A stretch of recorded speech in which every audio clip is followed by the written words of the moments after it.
Hi guys, it's me again, Gracie. I do visual tutorials, unboxing videos, and of course my personal vlog. And our topic for today is about how to use your Atomic Card loan to purchase online. As I promised, ipapakita ko po ngayon kung paano natin gagamitin ang ating Atomic Card loan sa pag-purchase online. Sana po makatulong ang video na ito sa inyo. And if you think this video is for you, please watch until the end. So, ayan guys, punta kayo sa Atome app and then tap nyo yung card na yan sa spending limit nyo. Tapos, punta po kayo sa Lazada and Atome will take you to Lazada app. Then, punta na kayo dun sa cart nyo kung may naka-add to cart na kayo na i-place order nyo na. Kung wala pa, pwede naman kayo mag-search muna. In my case, meron na akong nakasave. Ayan. So, check out ko na lang siya. Then, view all payment methods. Click, ano nyo lang yan. I-tap nyo yung all payment methods. View all payment methods. Para makita nyo yung QRPH na payment method. Yun kasi yung dapat na piliin natin. Ayan. Pag pindot mo na, ayan. Click mo yung QRPH and then confirm selection. Yan na yung i-select mo. Then, place order. Tap mo yung place order na yan.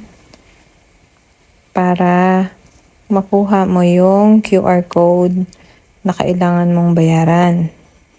Yan. I-tap mo lang yan. And then, yan. Loading na siya. Okay. Antay lang ng konti. Then, lalabas na yung QR code. Si-save mo yan. Kailangan i-save. Yan. Pagka na-save na siya, balik ka kay Atome. Click mo yung QR code scanner. Yan, sa gitna. Then, choose picture yan. Picture yung QR code na sinave mo kanina. I-choose mo lang yan. Yan. Pag na-choose na siya, pay now. Click pay now. And then, yung 6-digit number mo, passcode mo sa Atome. Type mo dyan. Yan. Para mag-process yung payment mo. Okay, yan. Successful na siya. And, sige. Check natin kay Lazada kung okay na. Ayan guys, to ship na siya. So, paid na. So guys, mag-i-email din si Atome ng transaction confirmation na nabayaran na niya si Lazada. And ganun din si Lazada, email din siya ng order being processed na. So, ayan, okay na lahat. Ayan po, ganun lang po kadali kung paano natin magagamit si Atomic Card Loan sa pag-purchase natin online. Kung may magtatanong po kung paano siya gamitin sa ibang platforms, mag-purchase online, hindi ko po masasagot kasi ito lang po yung nagawa ko. So, mahirap na pong magbigay ng maling informasyon. Okay?